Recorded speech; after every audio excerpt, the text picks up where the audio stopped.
Howdy and greetings. Happy Friday. Thanks for tuning in here today, live and on demand on BlazeTV, radio, and podcast. I am Steve Deace, Aaron McIntyre, and Todd Erzin here with me as well. Denise McAllister going to be joining us here shortly for the Deace Group. 888-900-3393 is the number. That's 888-900-3393. Steve at stevedeace.com is the email address. That's DEACE. If you'd like to reach us via the stevedeace.com inbox, you can email us that way. You can try, emphasis on the word try, liking me on Twitter. But the odds of that are low. About the odds of ever knowing who actually won the Iowa caucuses. That low. You can also follow us on Twitter at Steve Deace Show. Packed Friday for you. We've got the Feedback Friday coming up next hour. We will go into the stevedeace.com inbox and look at some of the feedback you've been giving to us recently and respond to that. But before we get there, it's time for the Deace Group.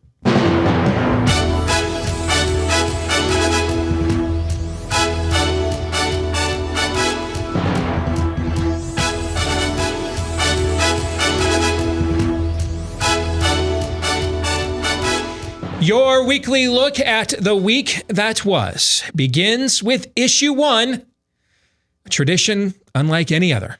Bleep Democrats say. Out square! Slash his throat!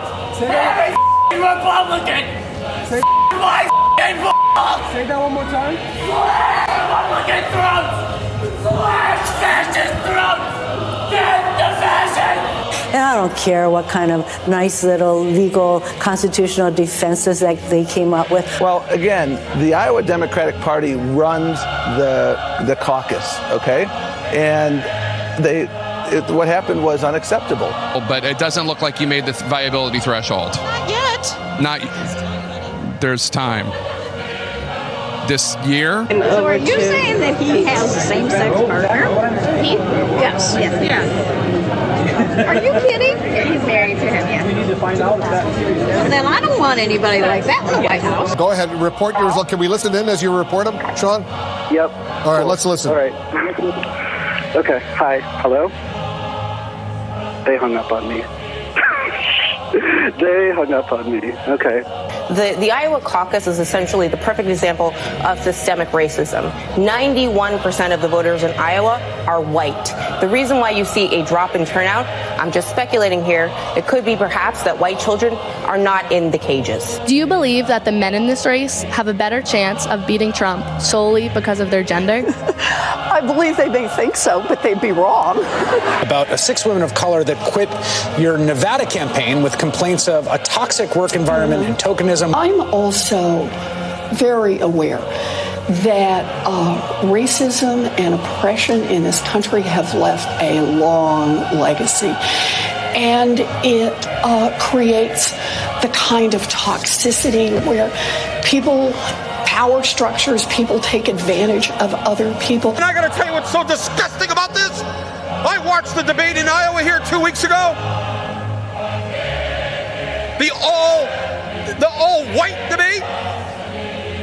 And the fact that the DNC will not allow Cory Booker on that stage, will not allow Julian Castro on that stage, but they're going to allow Mike Bloomberg on the stage because he's got $1 billion.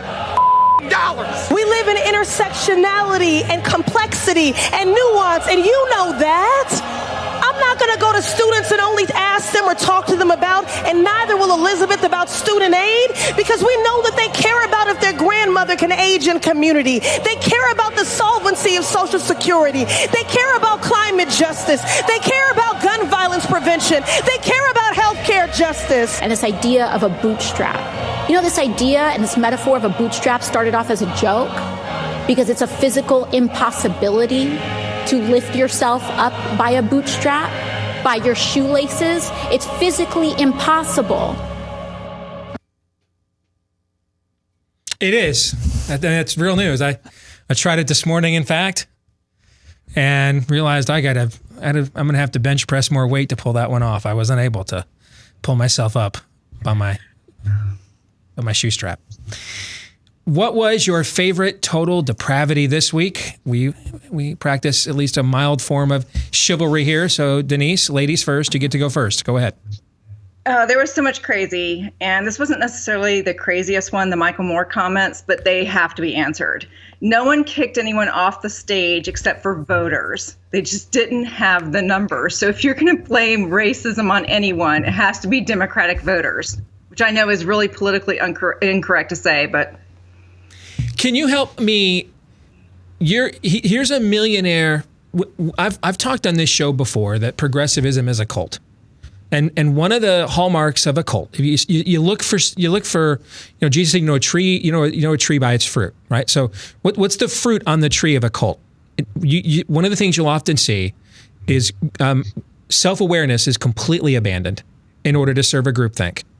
And then there's almost like a lucid, I describe it as lucid insanity, meaning that you are alert. I mean, you would pass a sobriety test. You know your name. You know what day it is, you know what year it is, you pay your bills.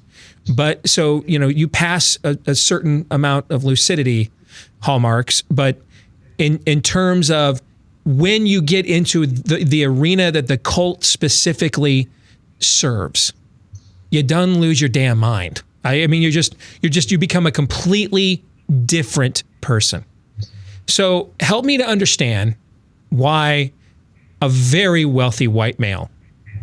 If I'm just guessing, I don't know what everybody else here at the Blaze makes, but I am guessing that if we lined up Michael Moore's net worth, he was the producer of one of the most commercially successful documentaries of all time. I mean, I would guess it would at least be amongst the wealthiest people in our entire stable here at the Blaze. So this is certainly wealthier than anybody on this show right now. So explain how, Denise, a very wealthy white male speaking at a rally for another very wealthy white male who owns 3 homes and his wife is a doctor and he's a multimillionaire. Explain why then a whole bunch of white people in Iowa in the crowd are cheering that the racism left non-whites off the stage, when if they really cared so much about this, get off the stage. I mean, drop out of the race, endorse a person of color. Problem solved. Can you help us to understand this? Well, it's white guilt. I mean, the Democratic Party is just riddled with it, and they have no self-awareness, like you said, because it's all about sounding good, saying the party lines, talking about looking, identity politics and having that kind of, cred that they have before all the voters they think. But it's hypocritical. But it doesn't matter because the ideology, the political correctness, the identity politics is going to rule the day, even if visually and in reality, it doesn't line up at all. It's just the way the Democratic Party runs. Todd, your favorite? Well, just days after Elizabeth Pocahontas Warren gets 5th place in Pocahontas County in Iowa, for her, after spending weeks of trans virtue signaling, I will be anything, I will do anything, for her to be thrown under her own bus by some black campaign workers accusing her of tokenism, I mean, that's opera. Just, I'm swooning, man. I'm swooning. How many of your kids are in the cages, by the way? I keep them in the cage all the time. Let them out once in a while. That clip, I've seen it 15 times this week. I don't know why, but this 15th time that it was in Aaron's little intro there, it just made me laugh out loud.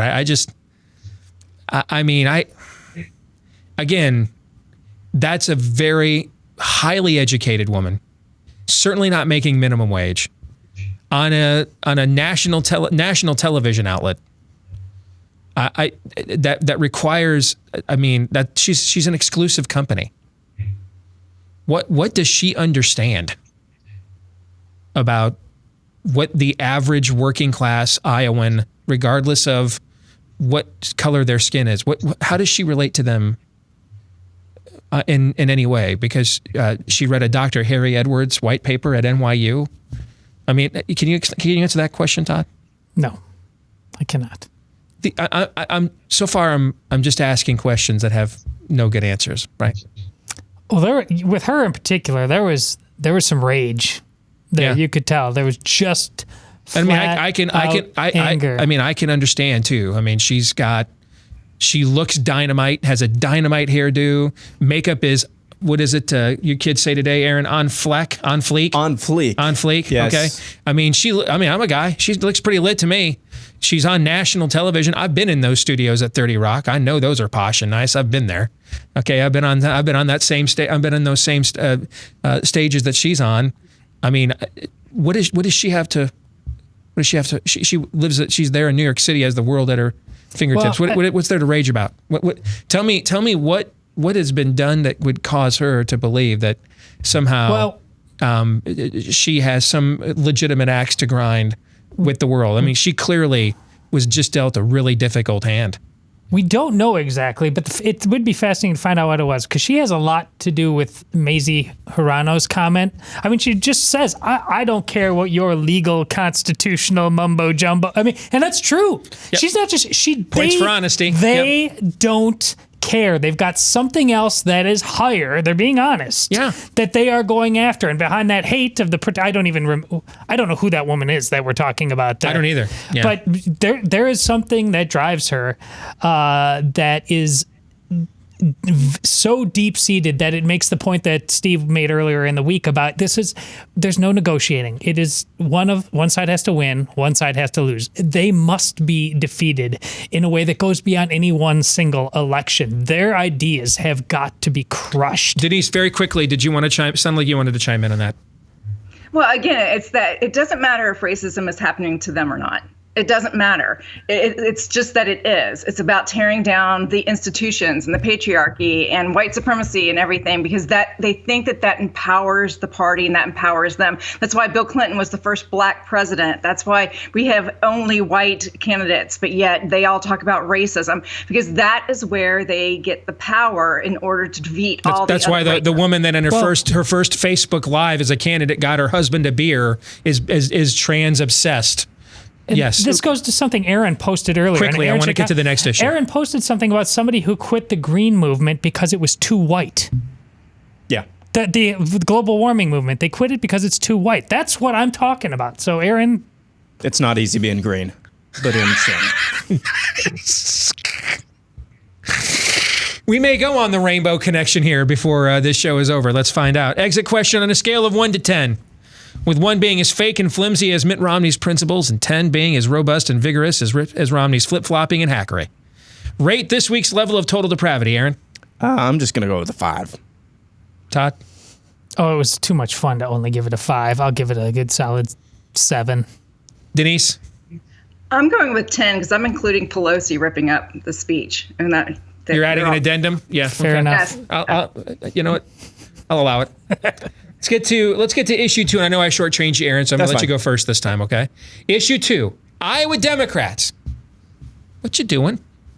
To say the Iowa Democrat caucuses were a disaster is a supreme understatement. The whole process broke down with an untested mobile app the Iowa Democrat Party introduced so precincts could report their results. In addition to reporting the final results, each precinct was to report the initial tally of who supported whom to begin the caucus, the realignment when candidates didn't meet their viability thresholds, and then the final state delegate equivalent totals. When the app stopped working, precincts were then to use a backup telephonic system to report their results with an equally disastrous turnout. They tried to, I think, promote an app to report the results. The app, by all accounts, just doesn't work. So we've been recommended to call into the hotline, and the hotline has not been responsive. Have you gotten any explanation, Sean? Sean, have you gotten any explanation at all as to what's going on? No, I have not. No. I'm just waiting on hold and doing my best to report the results from my precinct. What are you hearing? I know you're listening to a conversation from the Iowa Democratic Party.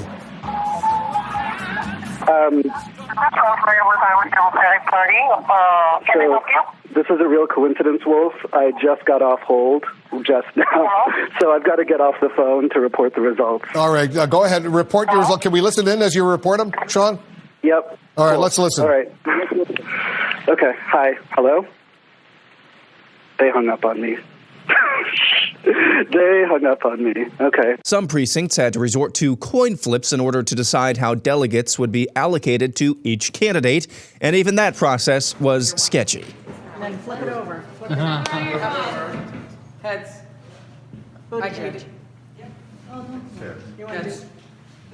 Buttigieg. All right, so Buttigieg will get 3 delegates. As of Friday morning, the Iowa Democrat Party reported all but one precinct had submitted their results, and Pete Buttigieg barely edged out Bernie Sanders for the supposed win in the first-in-the-nation state, 26.2% to 26.1%. Elizabeth Warren wound up in third at 18%, while Joe Biden finished a distant fourth at 15.8%. Amy Klobuchar ended up in fifth place at 12.3%. The Associated Press said it was unable to declare a winner in the state, and Tom Perez of the Democrat National Committee said yesterday he was calling for a recanvassing of Iowa.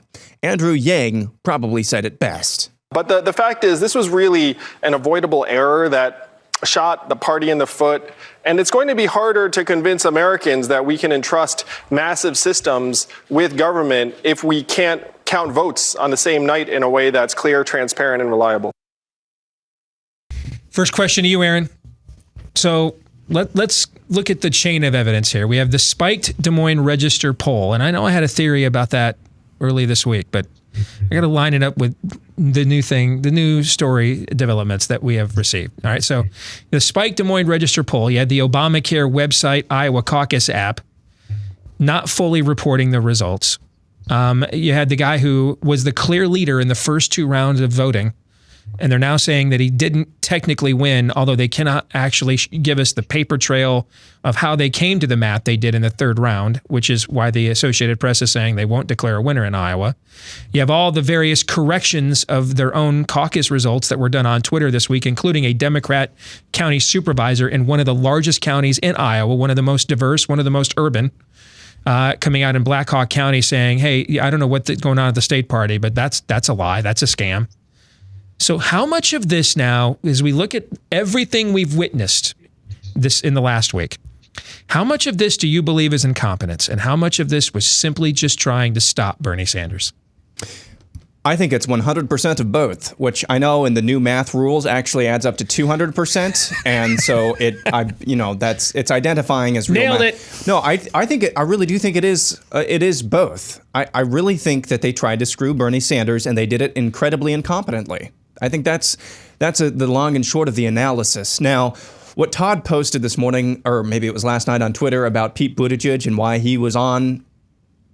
he called the Pete Buttigieg thing from the very beginning back in the summer, is right on the money. It's a combination of progressivism plus Iowa nice. We want to be seen as chic. We want to be seen as not behind the times. And so you vote for a guy because he's gay. The fact that he's only held one elected office, and that's the town of South Bend, Indiana. If 100,000 people be damned. We're not backwards, stupid people. Dang it. We like gays. We like the gays.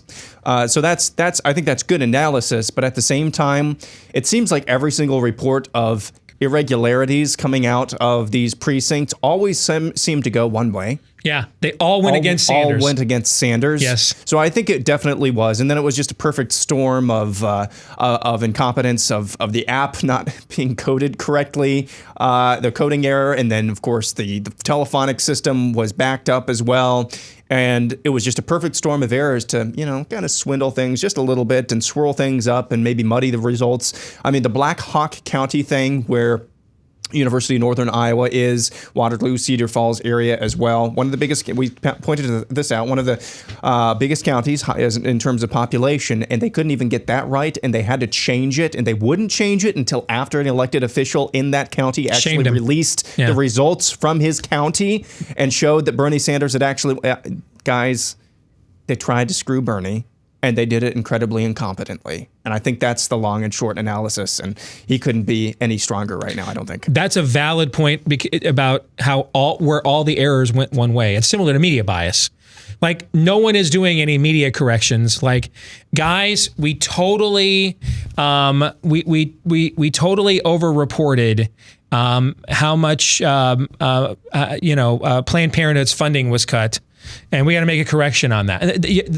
It's always, all of the errors and corrections always go in the way of the leftist narrative in the media. Similarly, everything that's gone on this week, and I'll even add what Aaron said. Denise, it's not just that they all went against Sanders. They all also went for Buttigieg. Like no one was caught overestimating Elizabeth Warren or Joe Biden's vote count here.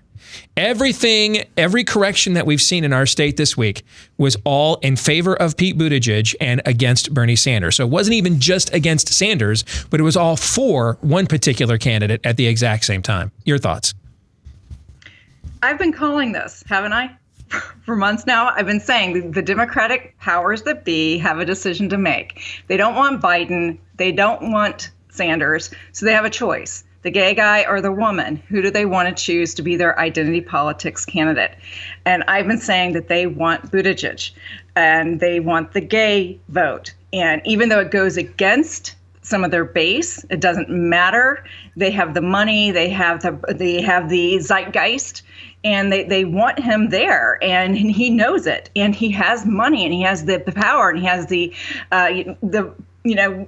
cheating behind him to make it happen. So I think you're seeing really a coalescing around an identity politic group, and this is going to anger women in the Democratic Party. It's going to anger the Bernie Sanders voters, but like I've said 1,000 times, they are confident that Bernie Sanders voters will fall in line at the end of the day. Because Bernie will fall in line at the end of the day, just like he did with Hillary, because they hate Trump. Then they have no other choice. That's the gambit. But I will tell you, when the history shows when either political party plays that card, when either see Hillary getting less Hispanic voter turnout in 2016 than Obama got in 2012, see 20,000 black folks in Milwaukee County that voted for Obama twice that didn't vote in 2016, see the 4.5 million missing white male voters that John McCain got in 2008, but Mitt Romney did not get in 2012. History shows when the two major political parties play that game, that it actually doesn't work for them. They end up cannibalizing the support that they take for granted to that extent. But we shall see if that's the strategy. We'll see if it works this time. Todd, what are your thoughts? Well, Occam's razor would normally demand its incompetence, but then I just heard, and Aaron, you're way more knowledgeable about this, but it just came out yesterday, I think, that it was just 2 days before the Iowa caucuses that the DNC swooped in with this app that was working just fine and put in some kind of safety patch, and then we get this. And then before, I had never heard of Troy Price, right, the local Iowa DNC guy. I had never heard of him. I didn't know who he was. Come to find out after he comes out and does his little speech, that's a guy who can be bought and paid for. I mean, he's like just... So your typical state party chairman is what you just described. No pulse would be totally in on something like this. So, and I can be convinced that this thing is just as nasty as the national DNC wanted it to be, and just needed to push a couple levers here and there and make it happen. I mean, I don't think it's whole hog Iowa DNC. I still think that I still think it's safe to err on the side of incompetence, but at the national level, I mean, they're not just going to say, Iowa, do your thing. Let's go back. I want to get you guys' take on the point that Denise made, and I added to it as well, about the taking the vote for granted, because there's another layer to this that we haven't even seen in some of the past precedents that I cited in response to Denise. And that's what we've already discussed here, that you've got their own officials are coming out now and saying, no, that's not what happened here. And I I think that makes it even more difficult to just in whole cloth take a bunch of people's votes for granted when you screwed them like this out in the open and then peed on them and told them it was raining with the camera lights on. I think that makes it even harder. But what are you guys' thoughts on that, Todd? Oh, I totally agree. And listen, this is what the DNC or the local Democrats in places like flyover country like Iowa, they're useful idiots to the national Democrats all the time. They are used to hold their power. This is what we talk about all the time. But when the embarrassment that you're talking about is so brazen, that you are clearly being thrown out of the bus by these people as rubes, great credit to those who stepped forward and said, this doesn't mean I'm a Republican, but hell no, I ain't going down like that. It strikes me as the Democrat version of Romney not eating a chicken sandwich in 2012. And it's just as a giant middle finger to you. Mm-hmm.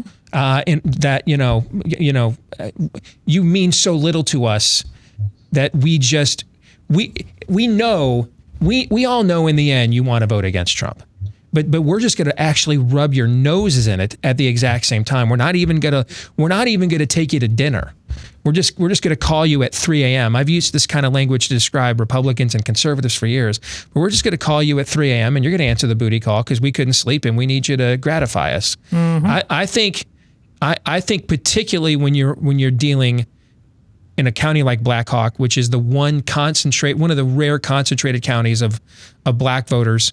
And the guy you did it for has no black support anywhere in America.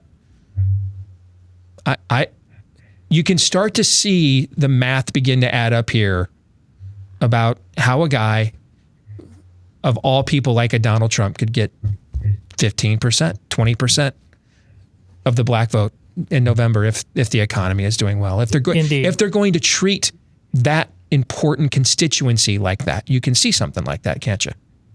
Absolutely. I'm counting on it. Let's get to the exit question here. Not since 1988 had the Democrats nominated someone who didn't win a contested Iowa caucus.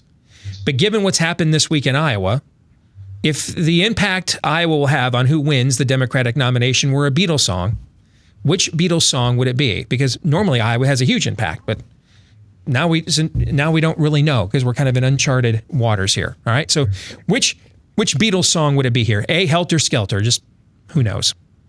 B, or listen to the crazy voices in your head. B, Nowhere Man. No impact at all. C, Come Together.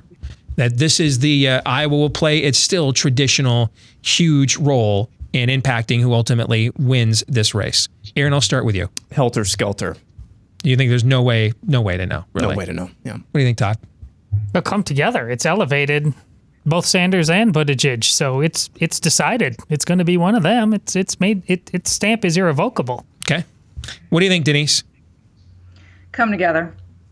Okay. I don't know the answer. I don't. Then it's A for you. Crazy voices. I'm going to do what Denise did in the last go around. I'm going off the board tomorrow. Never knows. I need to see what happens in New Hampshire. Okay, if those guys are the clear top two and they're way ahead of everybody else, then this is another example, like we've talked about with Trump a lot, that he didn't really change that many norms. The cake is still baked the same way, but the frosting's just zanier. If the same two guys that were the top two, way ahead of everybody in Iowa, are ahead of everybody in New Hampshire, then I think we are at come together. I agree. You're like Dr. Strange. You've been doing things a certain way for so long. If you see New Hampshire, what I think you might see, you're going to be like, show me everything. Nice. We'll come back, talk about one of my favorite topics or not, Willard, next. Guys, remember when she told you, yeah, sure, go out with your buddies for a third Friday night in a row. And then it wasn't until it was too late you realized that she didn't really mean that and totally blew it. You totally blew it, right? Similarly, when she says she doesn't want anything for Valentine's Day, that's a scam. Don't fall for that. You're not off the hook. You're being tested. Frankly, men, let's just be honest. We're always being tested. All right? Just go into this assuming everything is a test. I think that's a safe choice, Todd. You've been married for a long time. Don't you think that's a safe choice? Just assume everything is a test. It's a safe choice. We have an expert about this on the show. We should ask her, right? You know, she's. I think we. I don't know that I can trust her to tell me the truth because we're being tested constantly. That's why I didn't go to her. All right. Always have to prove yourself. Yes. So prove yourself this Valentine's Day, because even if she says she doesn't want anything, she deserves it anyway. All right. And Books has you covered. They offer farm fresh, sustainably sourced flowers for next or same day delivery, and they're gorgeous. We've had them in our house. You can order today and get 25% off your entire purchase if you go to Books.com, BOUQS. Books.com/Steve. That's my name. Books.com/Steve. Get 25% off your purchase with that promo code Steve. And they don't just have roses there. They've got all kinds of other arrangements, plants, gifts, sweet treats, everything you need to make sure that you hit the spot this Valentine's Day. They've got it at Books.com, BOUQS, B as in boy, BOUQS.com/Steve. All right. You have been warned. Don't mess it up. Yes, this is a test, and it's pass fail. All right. All right, let's get to issue 3, because I haven't done this topic enough over the years. Mitt Romney. President Trump was acquitted of his impeachment charges by the United States Senate this week. The vote was strictly along party lines with one exception. Senator Mitt Willard Pierre Delecto Romney of Utah. He explained his rationale on the Senate floor. I am profoundly religious. My faith is at the heart of who I am. The House managers presented evidence supporting their case, and the White House counsel disputed that case. In addition, the president's team presented 3 defenses. First, that there could be no impeachment without a statutory crime. Second, that the Biden's conduct justified the president's actions. And third, that the judgment of the president's actions should be left to the voters. Let me first address those 3 defenses. The historic meaning of the words high crimes and misdemeanors, the writings of the founders, and my own reasoned judgment convince me that a president can indeed commit acts against the public trust that are so egregious that while they are not statutory crimes, they would demand removal from office. True or false? What happened with Mitt Romney this week with so many people who wanted to ignore the truth about what an opportunistic hack he's been all these years through 2 presidential runs? They're now pointing it out. And others retconning this hack as a profile encouraged because Orange Man bad. It is basically a perfect snapshot of why the conservative movement lost so much ground culturally post-Reagan. Todd, I'll start with you. I could answer this in any number of ways, but I'm just going to go with the words I heard right there. You can't be such a fake about the things that matter the most and ultimately not end up where Steve is talking about. For him to stand there and say, and I quote, "I am profoundly religious." That is a bunk term, phraseology for anointing yourself. Yeah, religion. No, you're profoundly self-righteous, is what you. I mean, listen. I'm not saying that whole spiritual, not religious thing. That's also bunk. I'm Catholic. Religion's very important. Organized playing out of faith. I don't think Steve and Aaron would disagree with that on some level either. Religion is a way of drawing lines.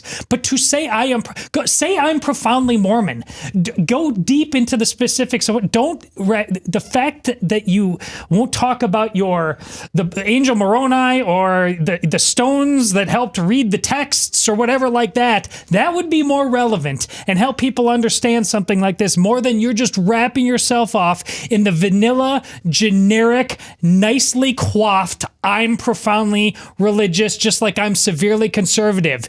No, you're a total joke. That's what you are. I want to know, was he profoundly religious when Romney Care covered abortions?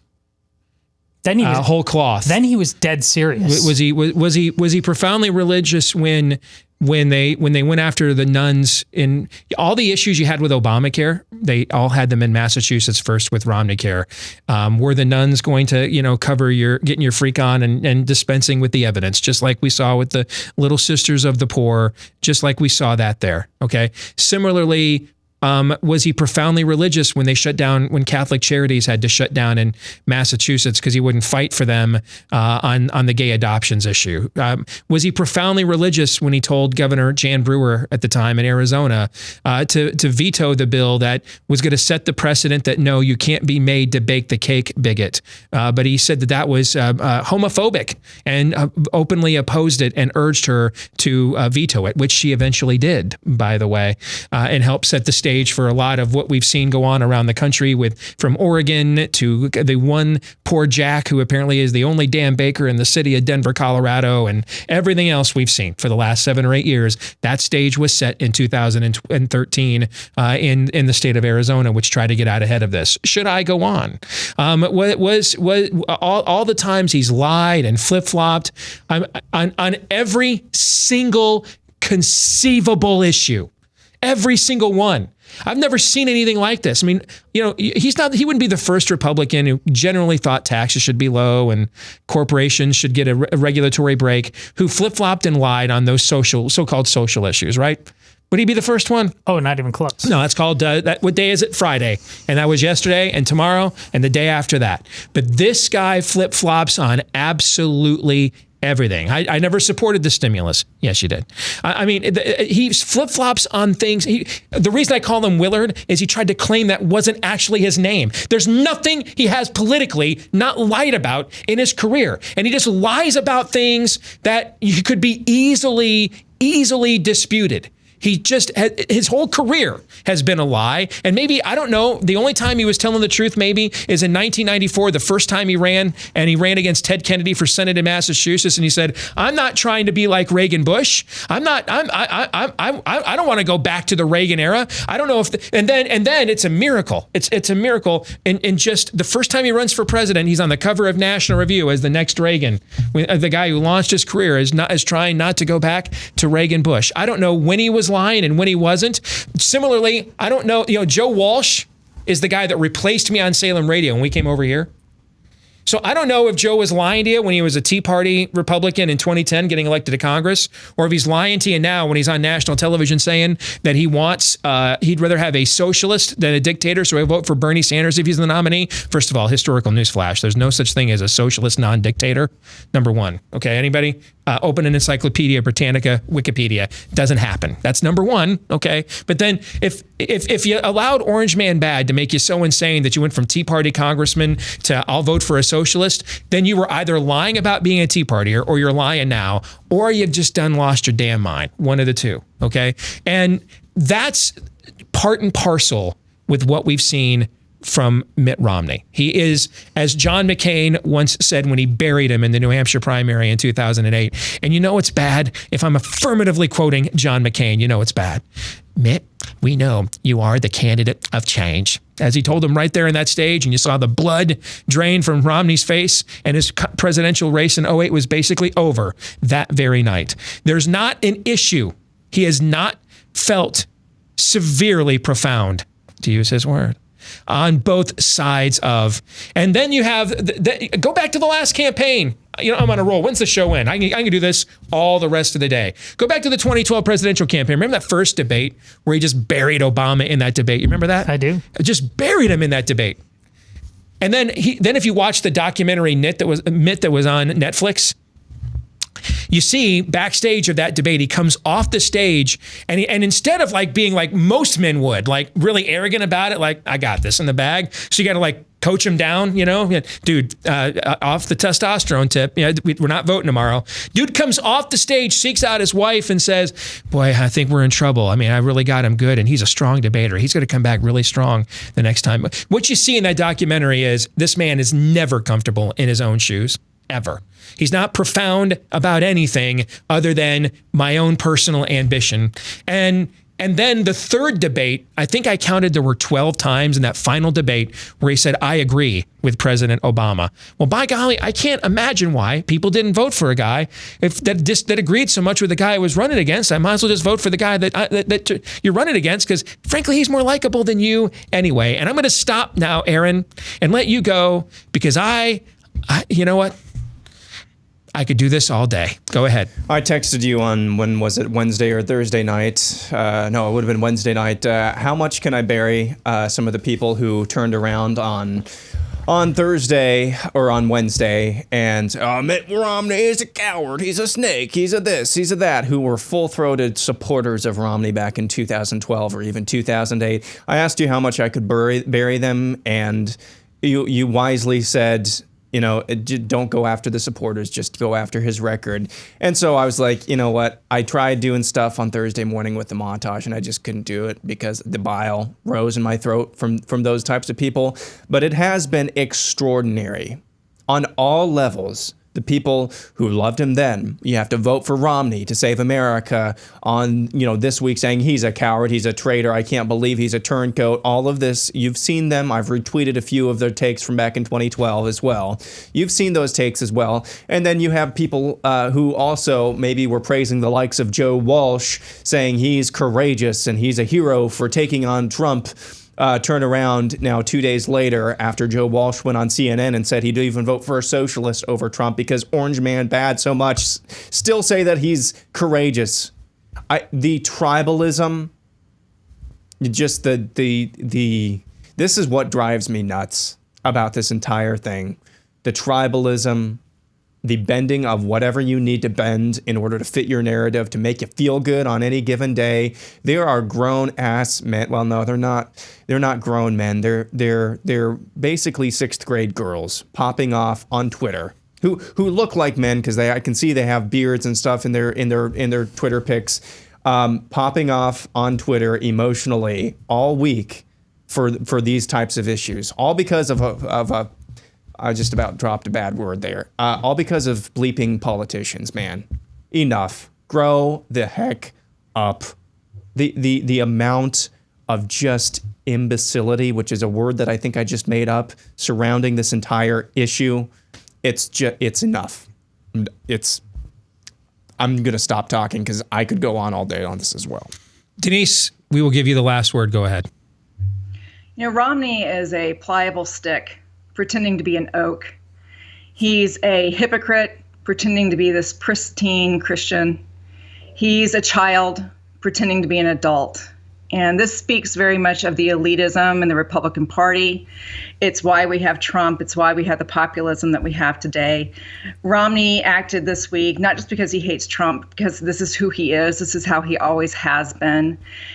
These are the types also that the Democratic Party is counting on to fill in the gaps of any voters they lose when they choose their anointed one, whoever it is, to be the nominee. Because they can count on people like Romney, other never-Trumpers, we could name them, who they are, these elite groups who think that their tribe is superior to everyone else.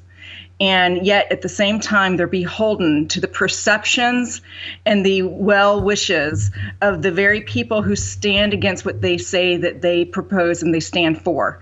They are hypocrites. We see it.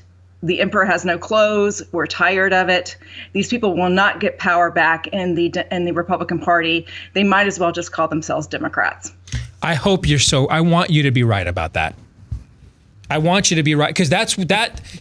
I'm just not a Republican. Haven't been for years anymore. I can't. I'm tired of aligning with people I know that hate me. I mean, I don't talk about, not even just disagree with me on a few things, but like on a visceral level, hate me. So that brings me to the exit question. Because, I mean, the president endorsed his candidacy for U.S. Senate when he had a primary challenger at the time. Okay? And I'm not sure that the president at that time, frankly, had a lot of leverage in Utah intra-politics. I mean, it was one of the states that most overwhelmingly went against him in the primary process.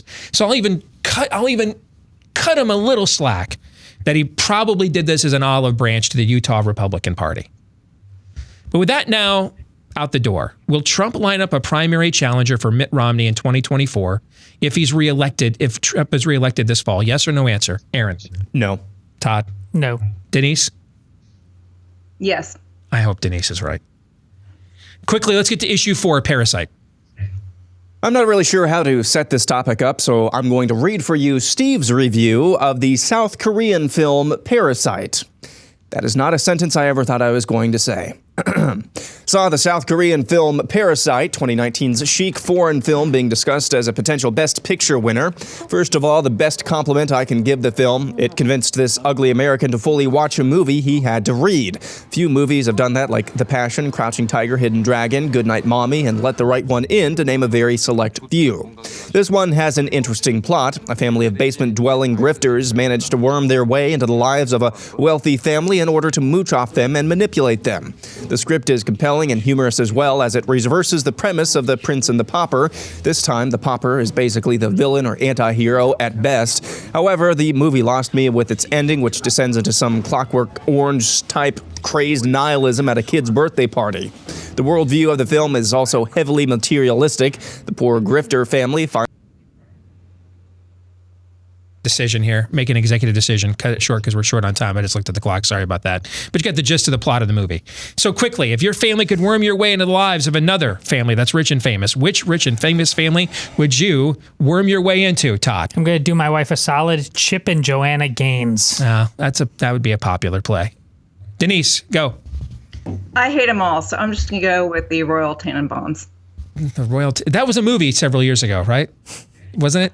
I don't know. I'm asking it, but I thought it was a movie. Yes. Okay. Crazy, eccentric, rich people. Okay. I love them. All right. Aaron, what do you think? I don't know. Patrick Mahomes, who knows? Who cares? Gosh. The fanboy does not end. But I don't blame you, man. I don't blame you. I got your back on that one. Let's get to predictions. Denise, go. I'm sorry?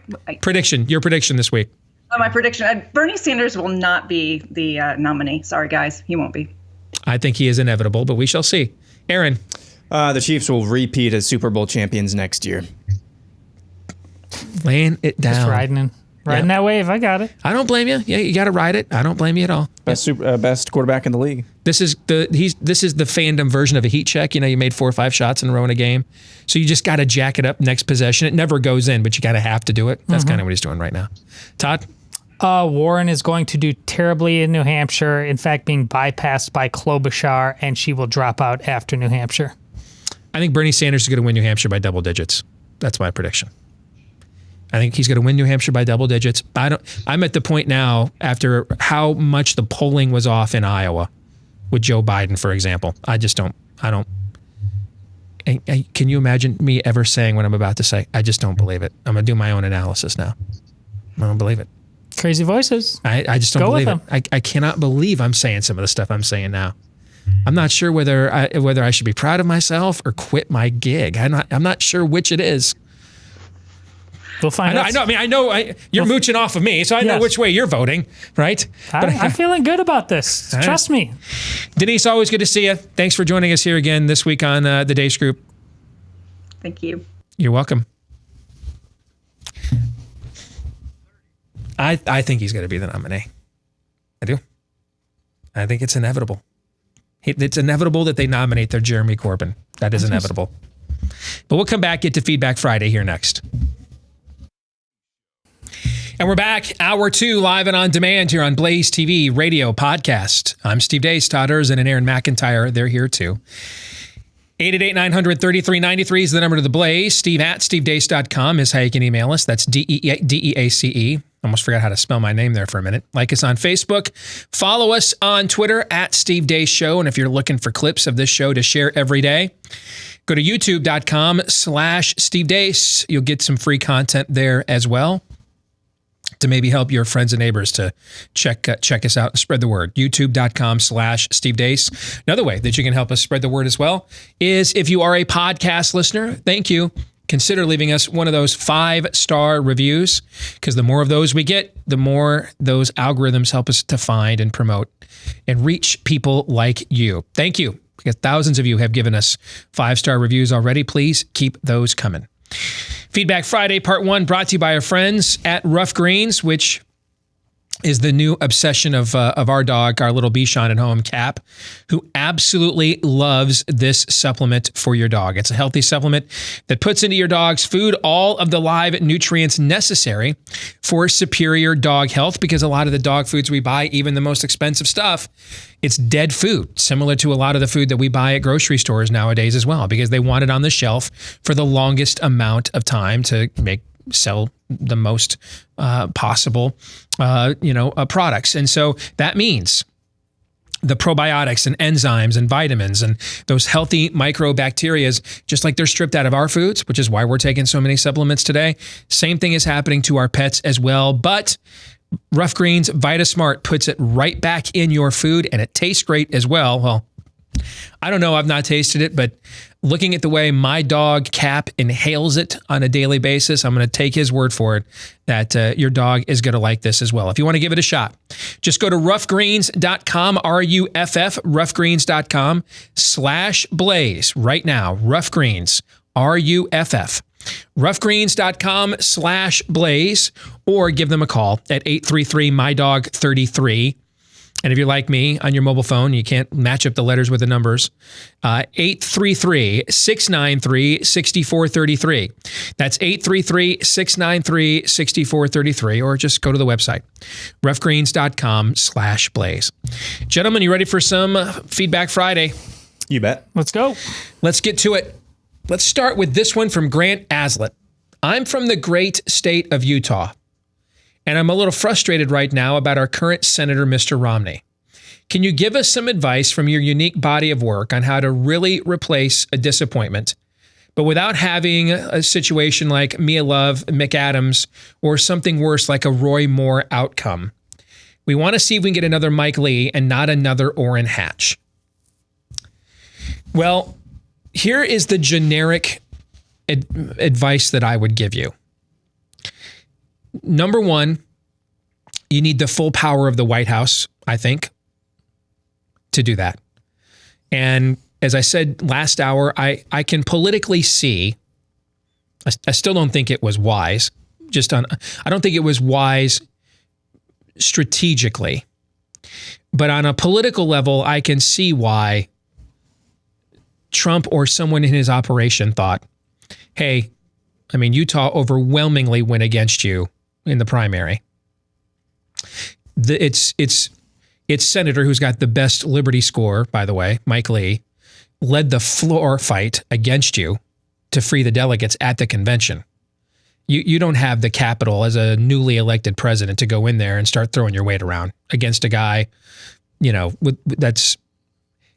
that's as prominent and has as much stature in that state as a Mitt Romney does. You don't.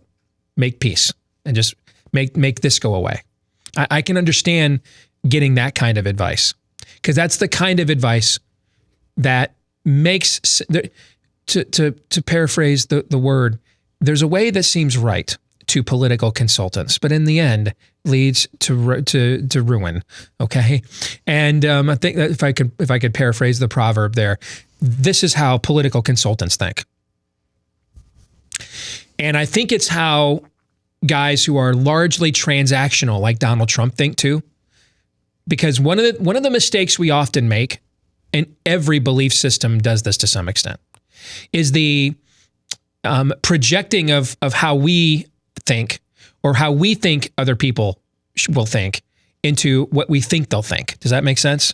Yeah. And so I think Donald Trump probably looked at Mitt Romney, a guy that he endorsed for president over us in the Newt campaign in 2012, and we really wanted that endorsement. And I think he looks at a guy that with all he doesn't see the flip-flops probably initially as a lack of character.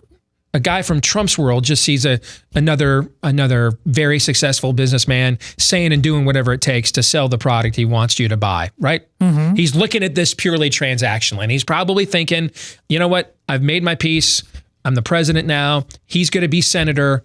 He's going to get a position. I'll endorse him, and we're all just going to move on because it's within our vested interest.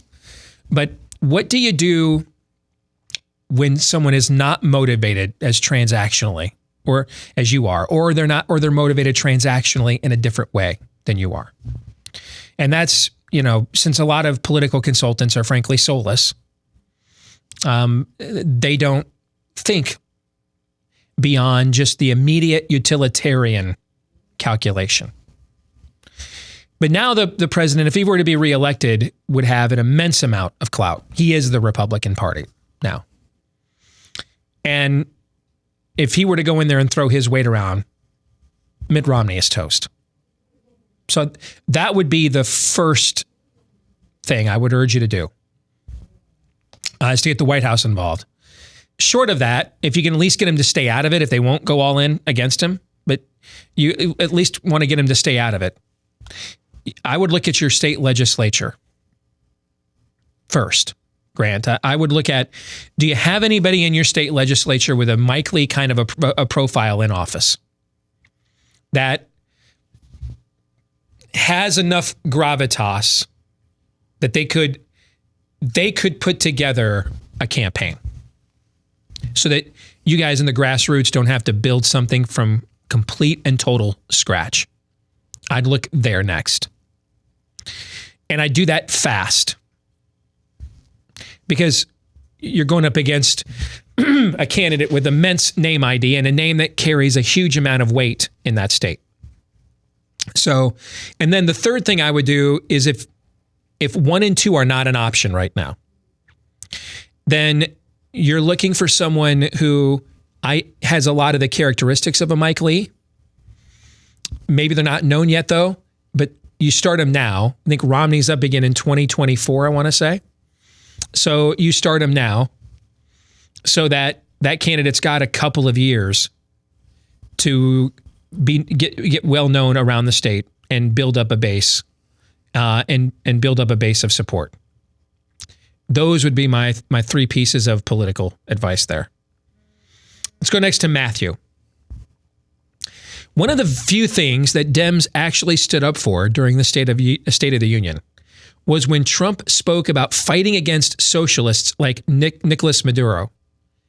Do they not realize that that is the path they are on?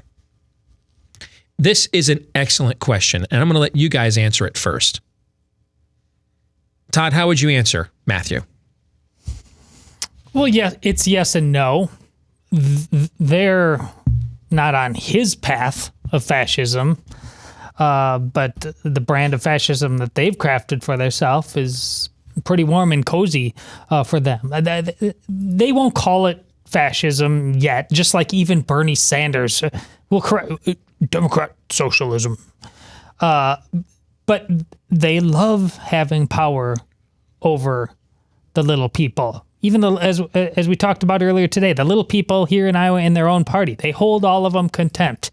This is about that smart set. Steve, you haven't said it in a while, but how this is all high school. Mm-hmm. They like their little cliques, and a lot of these people didn't necessarily get their time in the best clique. Some of them did, but a lot of them didn't in the best clique until they figured out this political game, and now they want to stay there. So yeah, they if you can get them, I've gotten to admit in there at the Des Moines Register, you can get them to admit this if they feel that it's safe enough and they kind of they think they're rubbing your nose in it, but like, no, I just want you to say it out loud. So it's a yes and no answer. I mean, they don't think they're him. They think they're better at that than that guy who's rough around the edges and it's a little too bloody, at least for now. But they're comfortable in their own fascism. Trust me, you just have to get them in a place where they'll admit it. Aaron, what do you think? Yeah, generally speaking, any path that we're going down right now, whether it's on the left or right, but especially on the left, it's either a sprint or a slouch towards whatever fascism, whatever you want to call fascism. Nowadays, on the left, it is a sprint towards it, and that's no better summed up than a couple of weeks ago when Alexandria Ocasio-Cortez was addressing billionaires and saying, "We don't want your money so much as we want your power, not me." The people. That's summed up perfectly there. And with Republicans as well, it's got a prettier face on it as well. I mean, it is still by and large going towards the same place.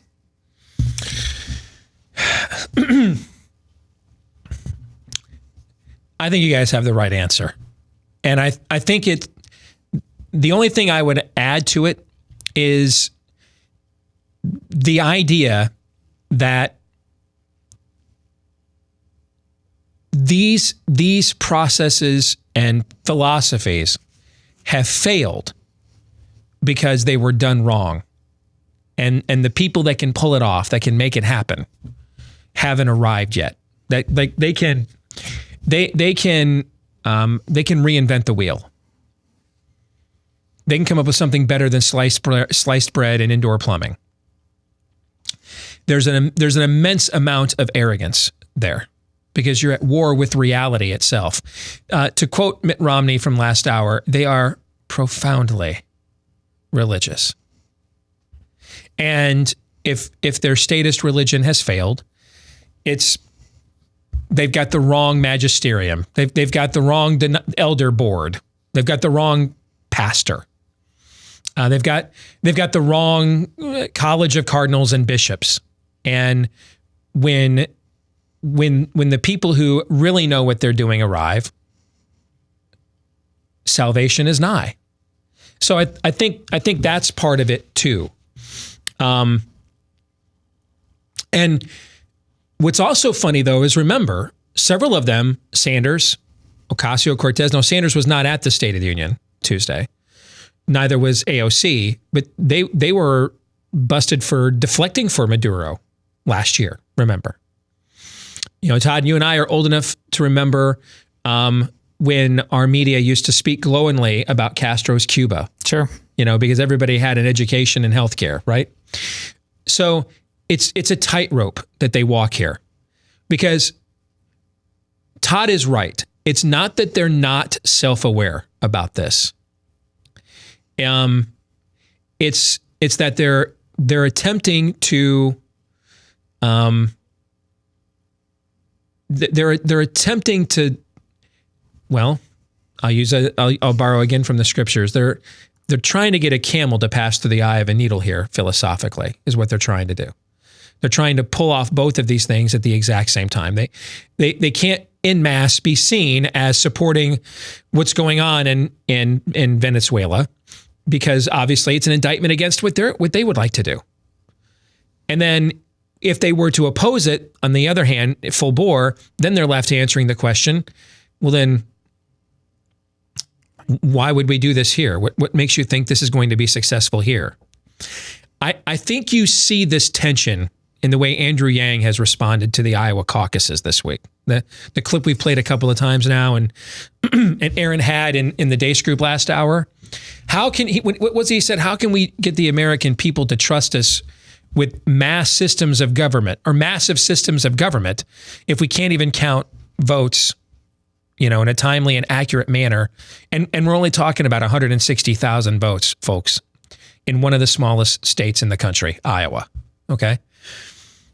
And I think the reason a guy like a Yang does that is because he's a guy, what was he before he got into politics? He's an entrepreneur. That's what he is. He's a successful entrepreneur on his own. And then he ran a lot of entrepreneurial outreach, I think, organizations, or at least one of them in the Obama administration. So we're not talking about a guy that academically was inculcated or indoctrinated into these notions. He's a different kind of progressive. He's the kind of progressive that thinks that human nature is basically good, and with the right nudge and the right guidance, we can make it, better or best. But he's not interested. He's trying to win a different argument with history. He's not trying to win the same argument with history that Bernie is. A guy like a Yang would read Marx and think, I agree with a lot of his general laments, about class division, but in the real world, these solutions just aren't going to work. That's what a guy like Yang would say, because he comes from the entrepreneurial world. And meanwhile, a guy like Bernie says, well, I will make it so. Right? That's the difference between those two variations of a somewhat similar ideology. Is that a fair assessment? Mm-hmm. Yeah. I think, though, what you're getting to, we should do much more of over and over and over again, and that is to point out the failures of these philosophies. And then to make those that are advocating them defend to the American people why they will work this time. One thing I want to, you know what, this brings up something I decided I wanted to say here and not bring up on Twitter. Bernie Sanders dropped a very effective line of attack against Donald Trump yesterday. And and maybe one of the reasons why I think it's so effective is because I didn't think he was capable of this level of nuance. We were back in the question I asked yesterday on the overtime, which will stay there, but the question was, what could Democrats do? I didn't think he was, because he's never demonstrated it his entire career. But one of the things, what he said in New Hampshire yesterday is he attacked Donald Trump as a socialist. Said, the president's a socialist too. He's just for corporate socialism. Now, if we have more, a very dangerous game. Yeah. Now, if we have more jobs reports like we had this month, it doesn't matter if he's the nominee. Buttigieg, it doesn't matter who they nominate. Donald Trump's going to get reelected. Period. But let's say we get in later in the year and the economy gets sluggish. Let's say the coronavirus really, truly decimates China, somewhat to an economic downturn, which would hurt us too, by the way, because yes, I know it's not the old Soviet Union-U.S. relationship where it's a zero-sum game. We're really like the Yankees and the Red Sox. We're part of the same league here. We're just competing with each other for the title, right? And so we've let them get away with a certain amount of cheating against the rules of baseball, to continue the analogy. But understand, though, there's a symbiotic relationship to some extent. There's a lot of crossbreeding between our two economies. So something that if they were to experience a massive economic slowdown, it would impact us here. And let's say one of the things I posited in my predictions at the start of the year, that the same people that have attempted all of the various fake collusions and hoaxes and coup attempts that we've witnessed the last 2 years just decide to go for broke and see if they get the Fed to wreck the economy or something, right? Mm-hmm. That kind of argument in that environment can be very effective. If we're all socialists, he's a corporate socialist, yes, but I'm a socialist for you. Yes, I'm the socialist for you. Especially given the amount of money they're spending right now. I'm sure the president will trot out some kind of New Deal-esque infrastructure program as part of his reelect plan. He ran on it, in 2016. And even if he doesn't do those things, the Republican Party, long before Donald Trump arrived, had so given up the moral high ground on limited government that it just doesn't have credibility with voters in this area. It just doesn't. It doesn't even have credibility with its own base in this area. Let's be honest about that. A lot of us in conservative media that really truly believe in limited government have just kind of given up arguing about it because it just feels like you're arguing with the wind. What can you do? I mean, you're just so. It's a pointless exercise. It's trying to leap from Earth to the moon. Okay, good luck with that. It's not going anywhere. So, we've a lot of us that are now. God bless our good friend Daniel Horowitz. Man, he's going down, shaking his fist at this to the bitter end. I just don't have as much vinegar in me as he does. So I've kind of just become the Dr. Strangelove here. I've just learned to relax and love the bomb, man. There's nothing I can do about it. And it's what the American people want. And there's really no constituency that I'm aware of that is mobilized amongst the populace to say no to this. Okay. So with that being the case, then people are conditioned that it's okay to use government, in the Republican Party to get some answers and the Democratic Party to get them all. Well, if we have an economic downturn in the fourth quarter or the third quarter, because most of the fourth quarter will occur after the election, but in the third quarter, if we have something like that, and Bernie were to trot that out as the nominee, I'm not exactly sure how any Republican president that signed these various budgets into law would argue against that effectively. And it would play, because what did I tell you? What did I tell you before? Socialists, insurgent philosophies like Bernie Sanders represents require the current system to collapse or make you feel like it's in a state of collapse for you to try such a radical paradigm shift. Right? If Tsar Nicholas II knew what he was doing running Russia, would the Bolsheviks have gotten anywhere? No. If the Weimar Republic understood how to rebuild Germany post World War I, would there have ever been a Reichstag fire? No. Right? You see where I'm going with this? Well, insecurity is necessary to capitalize. Yes, but it's systemic insecurity. That the system is a system of a down. We're in a meltdown. It requires that. If we were to have a 2008 kind of a meltdown, and Bernie were to trot that argument out, I mean, I have no problem effectively arguing against it, but I didn't sign into law all these bloated budgets and then have to turn around and argue against it at the same time. Right. You know what I'm saying? And that becomes a rather difficult. So here's the solution. Don't let the economy tank in the third quarter. That's your solution, is try to stay ahead of what's going on in China, and just don't let that happen. Just don't let it occur. But I wanted to mention it here and not get it out on Twitter where it can be misrepresented and you want the because I wanted to do it here where I could frame it in the way I want you to receive it. I do not want Bernie Sanders to be president of the United States. That's why I'm bringing this up, because in his whole career, I've never seen him with this level of nuance to an argument.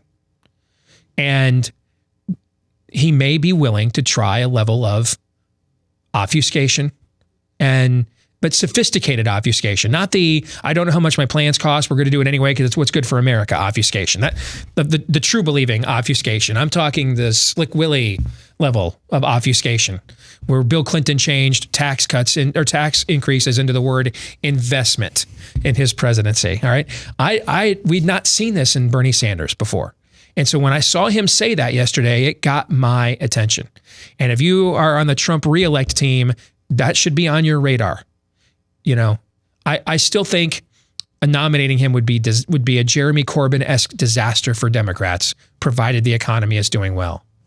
But if things happen to the economy beyond your control over there at Team Trump, do not take him for granted. Do not just simply say, like they did to you, by the way, do not just simply say, no matter what, people will never vote for that. Because if we see a meltdown like we saw in 2008, and that's his messaging, I absolutely believe people will vote for that. And frankly, the last 25 years of the Republican Party and the amount of corporatism it's embraced. Remember when the original fake Obamacare repeal is they were going to repeal the corporate mandate and keep the individual one? Remember that? And boy, did I just howl about that here on this show. I mean, that's just how you lose 100 seats in Congress. That's just like, don't even run in 2018 if you're going to do that. But you have to understand the instincts of the people running this party. Go back to what I said yesterday about impeachment. That the vast majority of Republican senators, except for maybe 6 or 7, if they could, would have voted with Mitt Romney instead of with you. I promise you that's true. Well, that same group I just mentioned, their instincts are to go corporatist. That's their instinct. Instinctively, this is a corporatist party.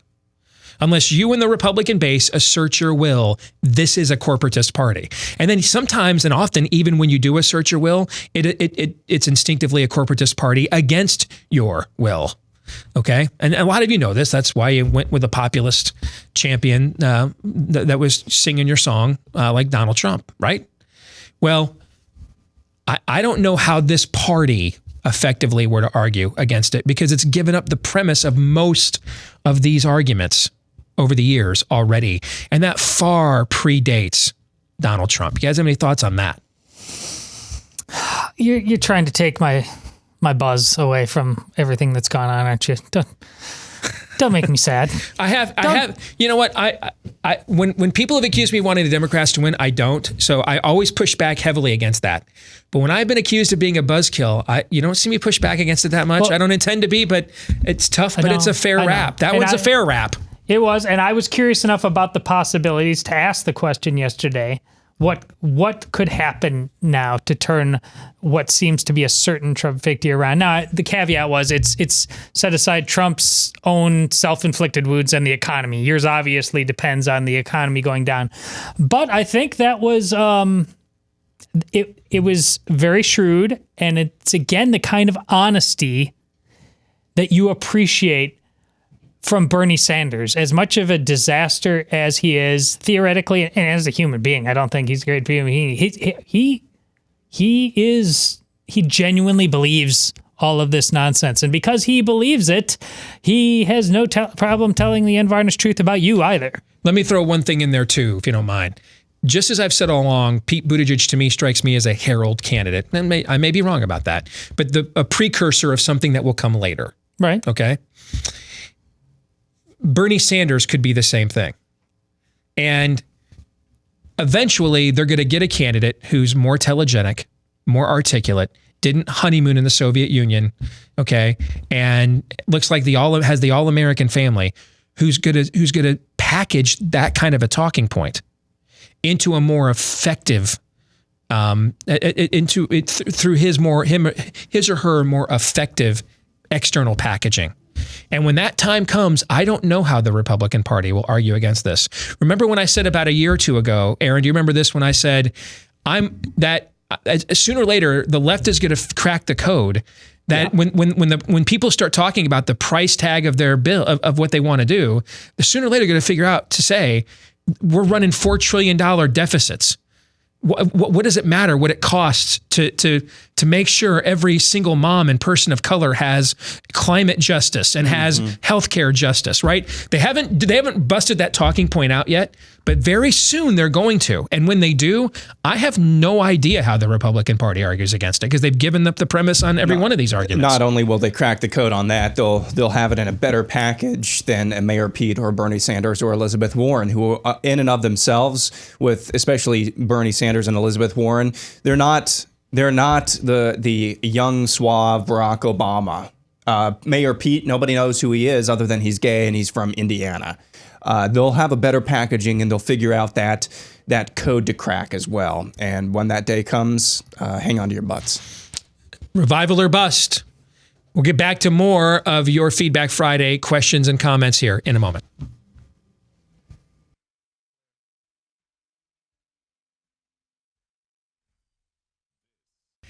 Little reality check. How's that New Year's resolution to eat right and lose weight doing for you?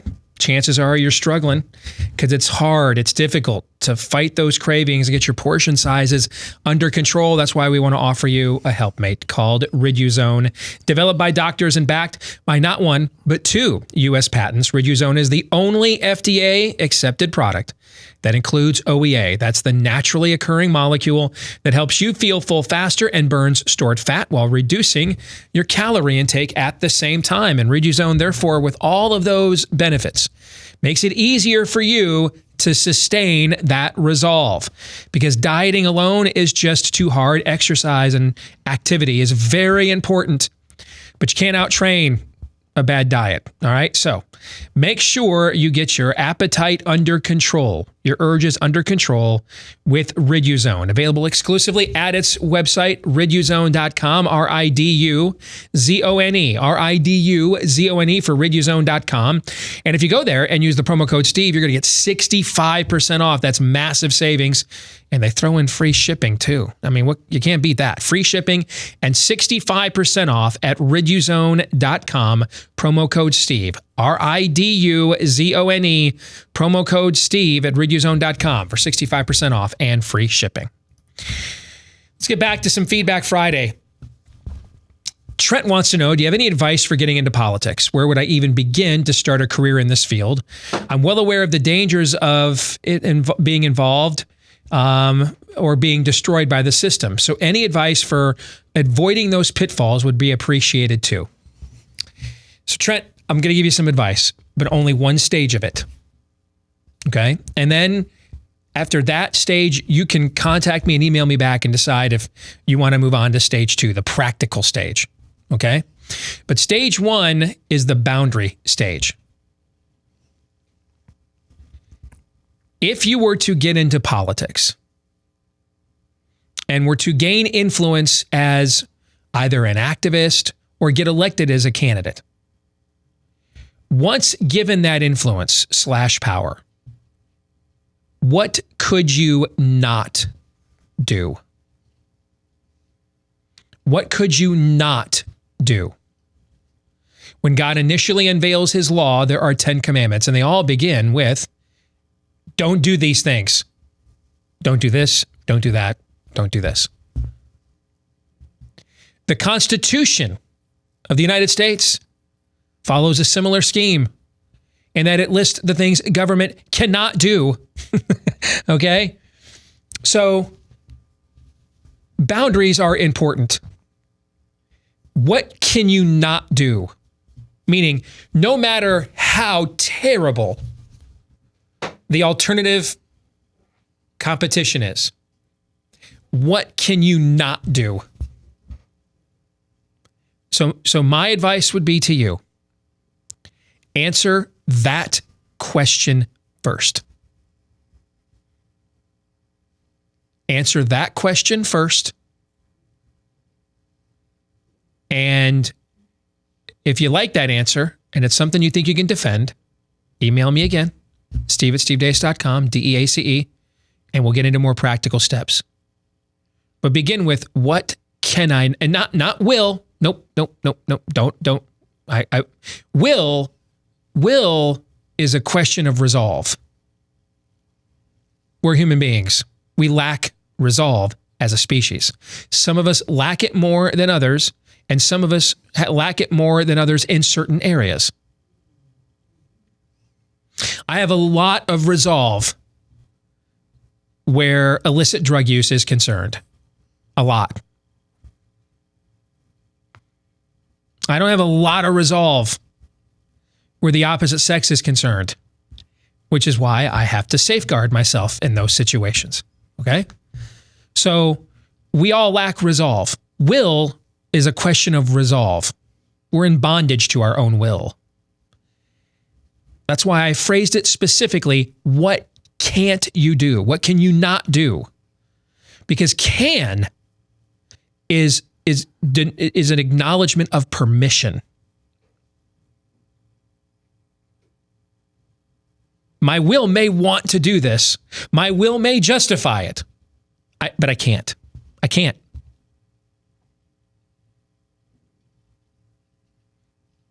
So I may want to flag down that guy that ran me off the road on the interstate. Drive him off to the shoulder and give him the business because my kids were in the car and he nearly got us killed. I may want to do that. I may drive down the road and ask myself as I'm tailgating him, will I do this? Will I not? Sooner or later, the flesh is weak. But if we look at it as, can I do that? I mean, say I do that. Can I do that? What are the consequences if I do that? And then you realize, as much as you would like to, you can't do that. So don't frame it in the question of, here's what I won't do when I get in there. Or here's what I won't do if I get influence or access. Nope. Don't. That's about you. You know who I'll use this for the third time on this show. The prodigiously religious ask themselves questions like, what I will or will not do. Or they don't even bother even asking that at all. People who truly fear the only living God need to ask themselves, what can or can't I do? When you were a kid, before you had a driver's license and permission, You might have thought, dude, might have looked at Dad's new ride out there in the garage and thought, man, will I take this out for a ride? Or nope. You didn't ask yourself that, did you? No, because you knew Pops was going to whip that ass. So you didn't do that. You thought, that's a nice ride, but I know I can't do anything with it right now. I look forward to the day that maybe I can. Because you knew right away permission wasn't granted. So you didn't even exercise your will because you knew Dad was going to go Hank Hill when he got home and monkey daddy the backside of your arse. All right? That's why. Not enough permission seeking in our culture today, but a lot of willful proclamations. What will or won't I do? You know, one of the reasons we have our politicians take an oath of office, because it's an acknowledgement of what you can and can't do. And it's so help me God, because that's whom you're supposed to be accountable to if you can and can't do it. There's a lot of will. So and this goes for anybody else who wants to ask me this question. My first piece of advice: clearly lay out what you can and can't do. That doesn't mean there's never a time for some form of a situational compromise or calculation. That's not what I'm saying. I'm not saying that. But if you don't lay out right now what you can and cannot do, eventually you're going to turn everything into that. All right? So what's in your closed hand here? No matter what the poll numbers say, no matter how bad the other team is, whatever, I cannot do these things. I can't do them. I can't. Have that down first, and then we can talk about some of the practical ramifications. You guys have any thoughts on that? You want to move on? The word that hung with me, don't seek out a career in politics. That word is key, and it relates to a lot of the things that Steve said. Seek out a job in politics and see how it goes, and you may end up job after job ending up with a career. But if the people who seek out a career in this are the ones who more easily fall into what Steve talks about. They'll do anything to stay there. Anything. Just go get one job, keep that hand closed, and see how it goes. Yeah, that was the part of the note that kind of got my spidey senses tingling. Is don't seek out a career in politics. If we're truly conserving what's best for the human condition, what's proven to work best for the human condition, for this and other generations, clearly careers in politics isn't what's best. I think we've gotten too many. So that's probably a small note in that. But you often talk about people go to Congress or run for office to be somebody or do something. Mm-hmm. Be the latter. Well said. Well said. And I was this morning before I came in, I was watching some of the deleted scenes of the latest phase of Marvel movies, because they're going to put them all in a package together, and some of the deleted scenes are online. And there's a deleted scene from Thor: The Dark World where we get to see Jane Foster and Thor break up. And the reason they break up is because Jane realizes he needs to go back to Asgard and be king. And she wants to work in the scientific field on Earth and doesn't want to go there and be a full-time queen. And she doesn't want to hold him back from his calling. And he says to her, I don't want to be king. And she looks at him and says, and that's why you're going to be a great one. Now, of course, at the end of Avengers Endgame, Fat Thor abdicates his throne so he can go gallivanting around the cosmos with a talking squirrel. But that's not important right now. That was still a good line. Right? Okay. Where do we go next?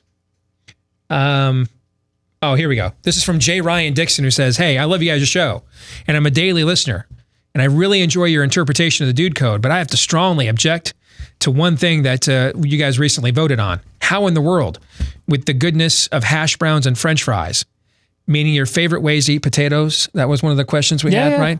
How in the world did you not mention tater tots? I strongly object to your decision to not include them and feel like this needs to be called out. Does J. Ryan Dixon have a point? Should we be called out for a failure to list tater tots as one of the top 5 ways to consume taters. Well, what did we have? We had mashed potatoes and gravy. We had French fries. We had baked potato. We had hash browns. Which tater tots are basically hash browns. Kind of hash brown. Is there? What was the fifth one? Was there a fifth one, or was it just a four? French fries, mashed potatoes. It was the Mount Rushmore of potatoes. Oh, so it was only four. It was only four. Okay. I'm not a huge tater tot guy. I don't dislike them, but man, we had them so much when I was a kid. I got sick of them. I probably hadn't had tater tots in like 15 years, and my wife made a casserole last week. They had a minute, and they were actually pretty good. Righteous. Okay, but I got sick of them as a kid. They were in the school lunch all the time. I mean, enough. I couldn't handle them anymore. So it's been years since I've had them.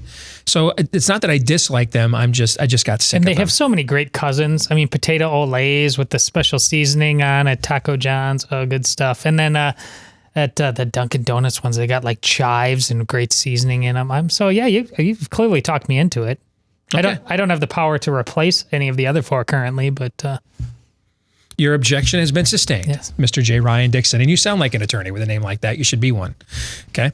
He's probably got a real job that matters, though, like plumber or, construction worker that actually adds to America as opposed to sucking the lifeblood out of it. Let's go next to Alex, who says, a few weeks ago, Steve, you mentioned that Ayn Rand is the most overrated thinker of the 20th century. And I haven't read any of her work, but know that she is popular, especially amongst more conservative libertarians. She's considered significant. Besides her lack of religious conviction, what makes you think she was overrated? That is why she's overrated. Because Ayn Rand drew a lot of... Here's why she's overrated. Now, let me say this. Does overrated... Did I say she wasn't smart? Nope. Did I say she wasn't brilliant? Did I say that? No. I just said she was overrated, right? Correct. Okay. Doesn't mean I don't think she's smart. Doesn't mean I don't think she's brilliant. Did I tell people don't read... don't read her work. Did I tell people that? No. Don't read Atlas Shrugged. Don't read that. No, I didn't. Okay. But the idea that she was some kind of a prophetess, what Ayn Rand peddled was basic common sense from a completely wrong premise. She was a virulent racist, enthusiastically so. Despised religion. One of the reasons I think is because in her personal life, she was known to be a hedonist. So we often, I'm looking at you, Aaron Rodgers. We often concoct our views of theism based on whether it gets in the way of our pet sins or lifestyles at the time. When Rodgers said he didn't want to worship a God that would send people to hell, you know who also said that? Charles Darwin did.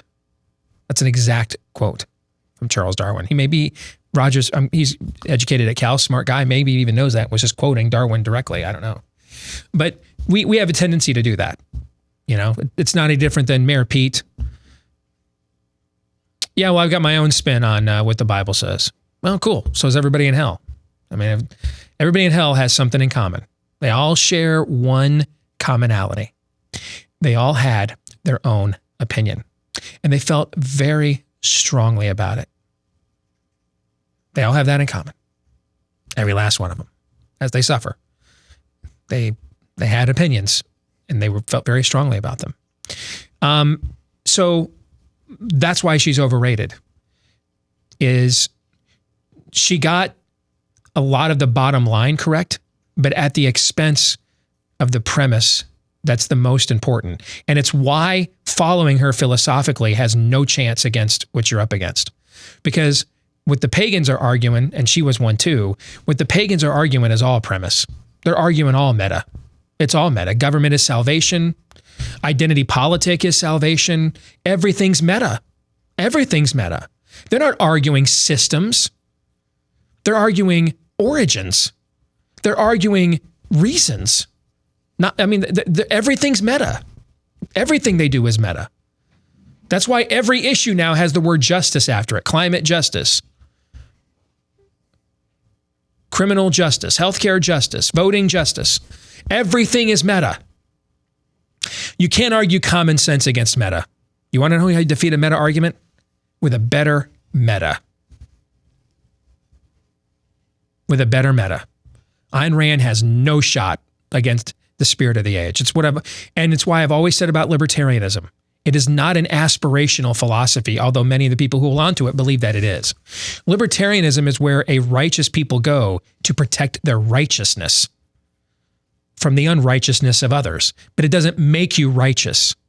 Meaning if you're not a moral and religious person, you have no shot, or a people, no shot of sustaining any form of a limited government. You can't do it. So she was brilliant, but she's bringing a knife. No, she's bringing a spork to the OK Corral in this culture war. All right. I mean, she wants to argue common sense and she wants to argue objectivism. And the other side's like, men can menstruate. And she wants to, in between Pall Malls and bourbon shots, argue objectivism. And the other side's like, dudes have periods.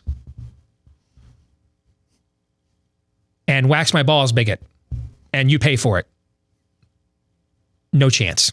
That's why she's overrated. Brilliant. Yep. But no, I mean, you're dying out in the field, man, of a mortal wound. And Ayn Rand's out there applying Band-Aids, trying to stop the bleeding. Okay. Nope. No shot. No shot against the mob outside of Lot's house. None. Ever wonder, like, which one, and she might be one of the more likely ones, but which one of the thinkers of the past who had set aside religion for various reasons would, if they were brought back and dropped right here, right now in the face of wax or bigot, would have just said, yeah, I'm out. Jesus it is, because how could I have known? Yeah, it's much easier to argue in the generations she was a part of. It's simpler to argue because you're still a culture under a lot of common grace. We're going to get explicitly theological now. That's my point. You're still a culture under a lot of common grace that is commonly accepted among the people. So this idea that we can just materially, commonsensically come to these righteous conclusions without any theistic, divine accountability seems like a more attainable goal. Good luck telling Jessica Yanov you're not going to subsidize his ball waxing because he feels pretty now. Good luck with that. Not happening. It's not happening. That's why she's overrated. She has no answer for the spirit of the age that we're up against. None of it. Which means if she were alive today, she'd either just succumb to it or have to do what you did. But she couldn't just stay in this objective middle like she occupied 40, 50 years ago. That'll do it for today's show. Have a great weekend. We'll be back again on Monday. Until then, John 3:17.